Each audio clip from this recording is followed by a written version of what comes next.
Assalamualaikum warahmatullahi wabarakatuh.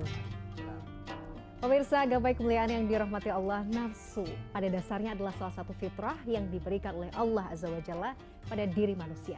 Nafsu pun bisa berdampak pada kerusakan jika tidak terkelola dengan baik.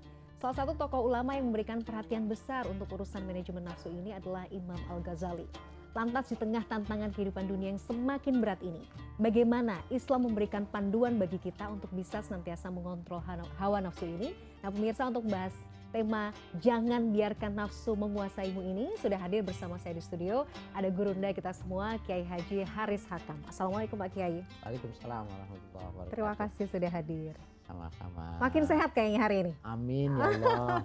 Ini harus jadi contoh nih buat anak-anak muda. Kelihatan sehat, seger gitu Pak Kiai. Masya Allah. Alhamdulillah. Mudah-mudahan hari ini juga kita bisa belajar banyak ya Pak Kiai terkait tema bahasan kita.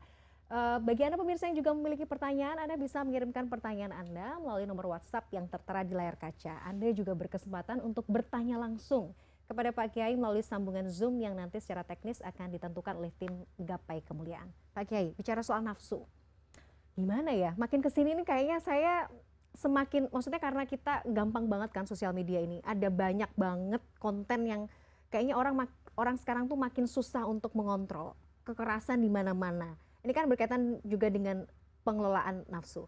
Nah, bagaimana kemudian yang mungkin bisa kita kita gali juga dari Imam Al-Ghazali terkait bahasan soal ini? Apa yang perlu kita tumbuhkan dalam diri? Kalau kita tidak kendalikan nafsu itu kan sebenarnya potensi ya. Iya, iya. Dia bisa melahirkan itu marah, memukul, dan lain sebagainya, bahkan menghukum. Iya. Membalas, melahirkan dendam. Itu semua cabang-cabang yang lahir dari nafsu. Tapi nafsu itu sendiri adalah khilqah asliyah, ciptaan dasar yang memang ditanamkan. Hanya saja dia punya karakter berbeda dengan akal. Akal itu pada awal penciptaannya itu memang dibikin nurut sama Tuhan. Ada ketundukannya kepada Tuhan. Sehingga akal itu kalau dia dikomben dengan agama itu dia bisa sejalan. Tapi kan agama dikomben dengan nafsu, berontak dia. Harus dipaksa, bukannya nurut, tapi dia bisa dipaksa, bisa dikendalikan. Nah, oleh karena itu orang nggak bisa menghilangkan nafsu. Karena dari mulai pengen makan, pengen minum, pengen kehidupan, pengen bersama, pengen kaya dan sebagainya, itu semua satu potensi itu. Cuman dia bisa liar kalau tidak dikendalikan. Itu mengapa menikah diatur, makan diatur. Kan sebenarnya manajemen nafsu. Harta diatur. Iya semua. Iya betul. Diatur. Bahaya benar. Kita masih ingat ya Commodus. Ketika dia pengen di Romawi, ketika dia mau jadi kaisar, dia bapaknya harus meninggal dulu, tapi umurnya panjang betul. Akhirnya dibunuh sama dia. Ketika dia jadi, maka dia tidak puas sebelum dia selir 100 belum puas kalau belum dia menggagahi kakak kandungnya sendiri gitu. Oedipus kompleks itu kan sebenarnya ketika dia karena tidak ada kepuasan sebelum menggahuli ibu kandungnya sendiri gitu. Jadi nafsu itu liar. Iya, betul. Makan juga seperti itu. Padahal kan yang dimakan itu bedanya cuma 5 cm, Mbak. Nih ya. Apa bedanya makan A yang harganya mahal dengan singkong yang murah? Cuma 5 cm bedanya. Cuman memang beda di lidah sebenarnya. Rasa aja ya Pak. Lebih dari 5 cm itu udah safety tank semua. Betul. Jadi jangan terpedaya. Maksudnya begitu. Bahaya benar. Bahaya benar. Ya. Nah, apakah betul juga salah satu juga untuk kita bisa menekan atau mengendalikan nafsu supaya kemudian tidak mengontrol kita adalah dengan menanamkan rasa harap, rasa takut sebenarnya, rasa takut pada Allah. Itu juga bisa menjadi salah satu cara sebenarnya Pak Kiai. Ya, memang ini satu bahasan yang tidak bukan suatu hal yang kecil, suatu yang besar itu bahwa nafsu itu harus dia seperti burung, dia mesti ada sayapnya 2. Nah sayapnya itu khauf sama roja. Ya kajanahain, seperti 2 sayap burung, yatiru fil hawa dan dia bisa terbang ke udara. Nafsu itu di bumi dia bisa ke langit. Terbangnya dengan khauf dan roja. Rasa takut dan juga rasa Khauf, takut dan roja, pengharapan. Kalau ini dijadikan satu, umpamanya jadi harap-harap cemas, umpamanya. Boleh aja penafsiran yang lebih mudah untuk dipahaminya itu. Nah, dia seperti dua sayap burung yang bisa menghantarkan dari bumi ke langit. Kalau salah satunya patah, salah satunya rusak, dia nggak bisa terbang. Orang yang beribadah juga sama. Orang bermasyarakat sama. Berumah tangga juga sama. Harus ada khauf dan roja. Bayangin kalau khauf begitu sangat dominan, tidak ada rojanya, bisa jadi rumah tangganya nggak harmoni. Kenapa? Dia takut terus, curiga terus kepada istrinya. Ya, yang ada jelek saja, negatif semua. Tetapi ketika dia berimbang dengan kepakan yang bareng bersama-sama, nggak boleh ada yang melebihi dari khauf dan roja, dia bisa. Enak, wajar, justru senang dia ke istri kalau suaminya cemburu gitu, dan dia pasti ngambil bedak lagi, iya kan gitu. Iya, Masya Allah. Jadi mesti berimbang. Mesti berimbang. Kalau nggak berimbang ya itu tadi misalnya, apakah mungkin? Maksudnya gini, kadang-kadang kan orang tuh sangat subjektif ya Pak Kiai. Kadang-kadang mungkin rasa dominan takutnya lebih besar, mungkin harapnya juga nggak terlalu, bisa nggak seperti itu? Tapi dijawabnya setelah jeda ini. Pemirsa jangan kemana-mana. Gapai kemuliaan akan kembali setelah yang satu ini.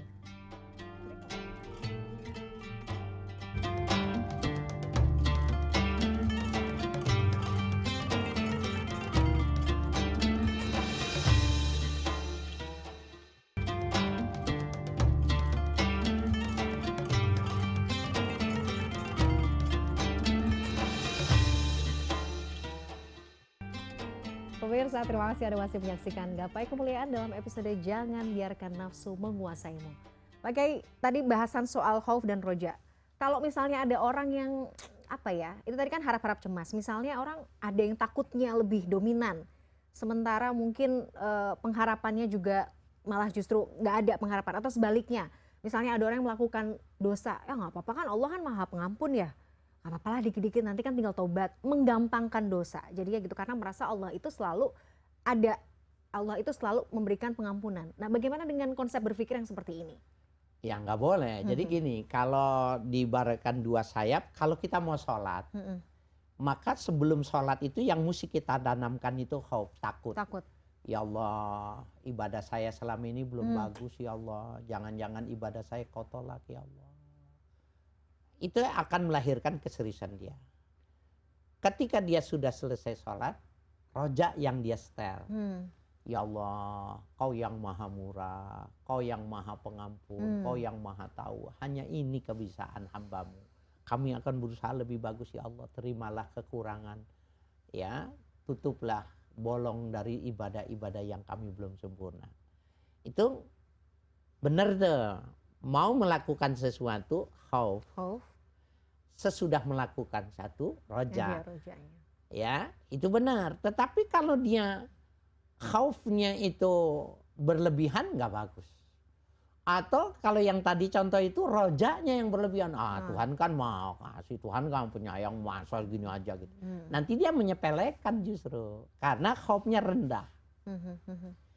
Di dalam Al-Quran dikatakan, ya, bahwa waliman khofa maqama rabbihi jannatan. Bagi orang yang memiliki rasa takut kepada Tuhannya, jannatan, dia mendapatkan dua sorga. Dua sorga maksudnya di dunia dia akan senang, di akhirat dia akan berbahagia. Kalau dia takutnya sama Tuhan. Nah ini menarik nih. Ada satu kisah sufi ditulis. Seorang sufi sedang mengajar gitu, ada orang datang. Assalamualaikum. Waalaikumsalam. Silakan masuk katanya ini. Karena tamu dipersilakan masuk. Tapi dia nggak berani masuk. Diem saja gitu. Assalamualaikum, waalaikumsalam. Iya sini masuk ini. Nggak jadi. Waktu ketiga kali dia suruh masuk nggak masuk. Kenapa? Ada ular kobra. Sehingga kiainya datang. Ular kobra takut diusir. Kemudian dia diajak masuk. Ada urusan biasalah bermasyarakat. Maka orang itu tanya, kenapa Kobra tadi sama Pak Kiai takut gitu? Kok sama saya dia seperti siaga satu dia gitu. Gurunya mengatakan, Syekh ini mengatakan, kalau kau takutnya sama Allah saja, siapapun takut kepadamu. Tapi kalau kau takut kepada Allah dan lainnya, maka siapapun berani kepadamu. Sudah konsepnya itu. Oke, jadi memposisikan Allah di atas makhluk, ya memang harusnya seperti itu ya Pak Kiai. Binatang pun buas, merasa. orang yang mau jahat, orang yang mau ragu zolim gak jadi. Itu kan luar biasa ya. Itu tadi, tapi dipupuknya kan nggak instan, ya kan, untuk betul. begitu. Bagaimana itu yang ini dibilang jannatan di dunia di ini dunia? seperti itu. Oke. Jadi nggak ada yang meresahkan dirinya ya. Ada. Karena ada Allah udah gitu. Semuanya udah disandarkan pada Allah gitu. Betul. Nah, itu tadi ya, maksudnya untuk bisa sampai di situ kan perlu latihan-latihan rohani. Kalau di Imam Ghazali kan memang beliau juga memberikan semacam apa ya, kalau saya tidak salah baca, tentang riyadhah, latihan-latihan rohani untuk bisa membersihkan hati gitu. Itu seperti apa yang bisa kita pelajari dari situ? Oke. Membersihkan hati. Ala bizikrillah tatmainnul qulub. Zikir. Ketahuilah zikir itu bisa menenangkan. Apakah tenang itu bisa lahir kalau kotor? Jadi disebutkan tatmain, ya, menjadi tenang, menjadi damai, itu sudah include di dalamnya bersih. Karena kalau tidak bersih nggak mungkin tenang, nggak mungkin damai.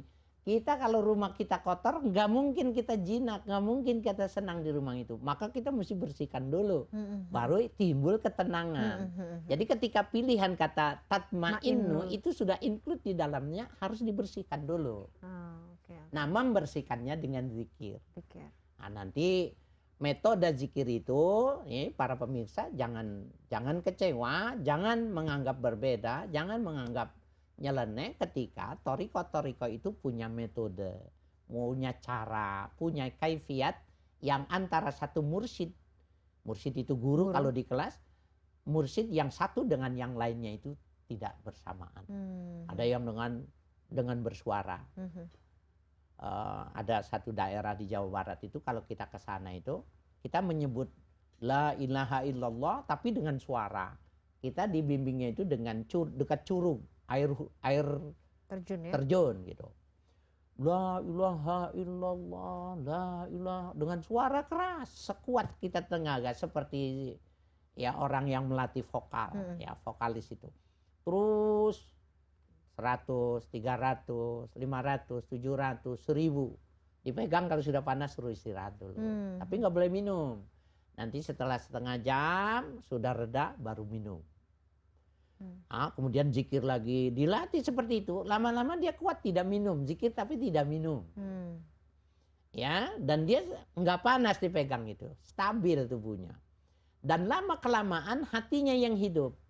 Jadi kalau kita lihat ada orang kakinya, tangannya itu begini-gini. Ya. Ini sebenarnya dia mendibit hatinya, dia sedang menyebut Allah, Allah, Allah. Atau di sini Allah, Allah. Atau kakinya Allah. Itu adalah metode untuk dirinya, tapi lidahnya tertutup. Lidahnya tidak bergerak. Nah, itu yang lebih bagus. Tapi jangan dihina, jangan dikatakan salah ketika orang berzikir dengan keras pada bilangan tertentu itu, sampai hati itu bergerak sendiri. Kalau mau dicoba begini. Coba sebut dalam hati kita, Allah, Allah, Allah. Terus Allah. Waktu kita jalan ada orang manggil, Mbak mau berangkat? Oh iya, kita. Udah hilang. Ma aku ikut. Udah hilang. Tapi kalau orang sudah meragukannya terus menerus gitu, dia ngomong, oh iya nak, sama nanti mama beliin. Oh iya Pak, oh iya Mbak jalan. Hatinya tetap bunyi Allah, Allah. Jadi melatih ya, membiasakan dan melatih. Namanya takwiyah alal qalb, menguatkan hati. Maka zikir yang bersuara itu enggak dibilang tercela kalau tujuannya untuk melahirkan zikir khafi, zikir dalam hati. Zikir dalam hati. Itu cuma metode. Oke. Kalau ada mungkin orang yang, oh itu kan nggak sesuai misalnya hadis atau sesuai, nggak ada contohnya nih gitu. Ini nih bid'ah, membid'ah-bid'ahkan. Ya memang kadang-kadang kajian itu tentang bid'ah itu Ya kita mesti terima bid'ah, tapi bid'ah yang hasanah. Artinya itu sebagai sebuah metode. Jadi kalau kita memahami sesuatu itu, sekarang ada disiplin ilmu namanya living Quran, living hadis ya. Maka kita tidak menjadi jumud. Karena ternyata memang pengamalan setiap daerah itu berdasarkan suasana psikologi yang terjadi. Azan ya. Apa yang Mbak Mela ketahui tentang azan?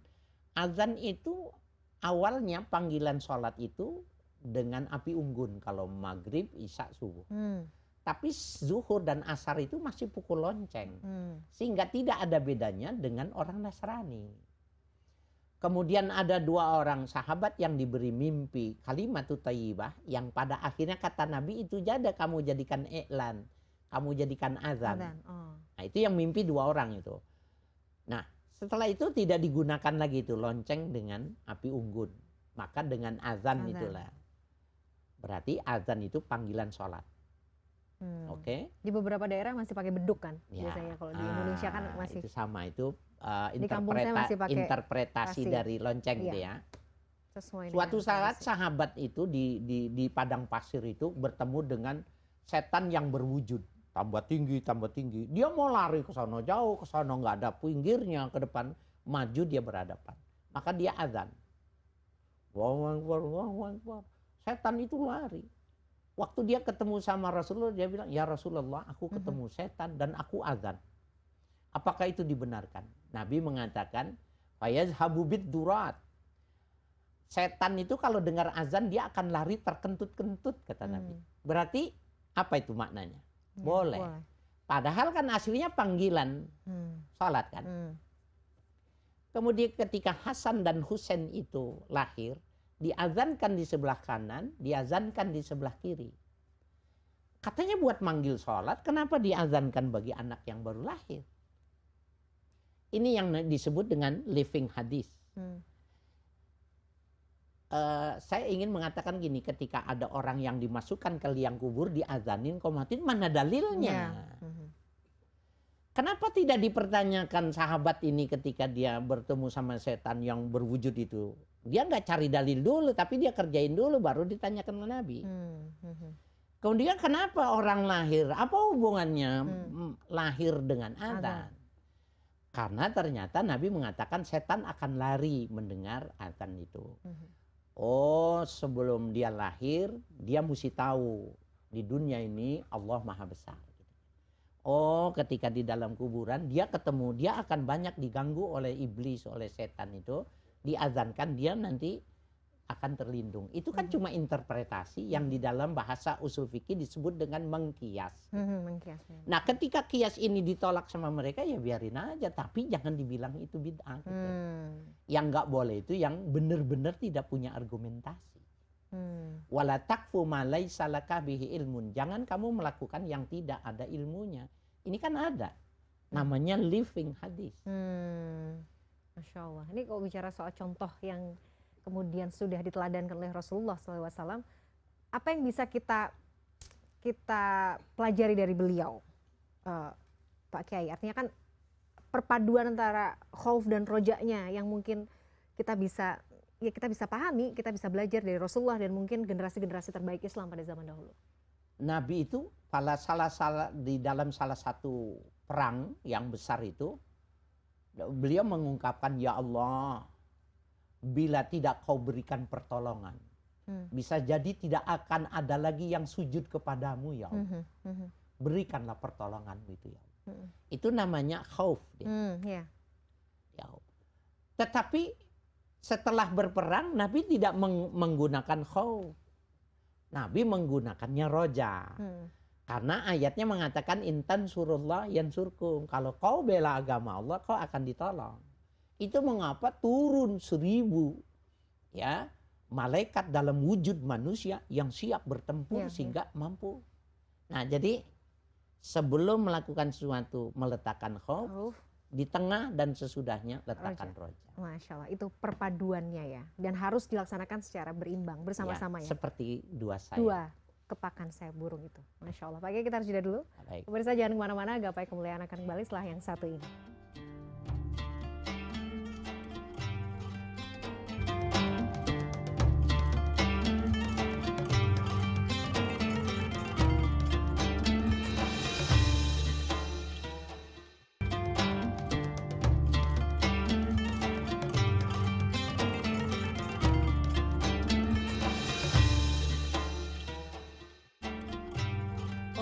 terima kasih Anda masih menyaksikan Gapai Kemuliaan dalam episode Jangan Biarkan Nafsu Menguasaimu. Nah, kembali kepada konteks judulnya Pak Kiai.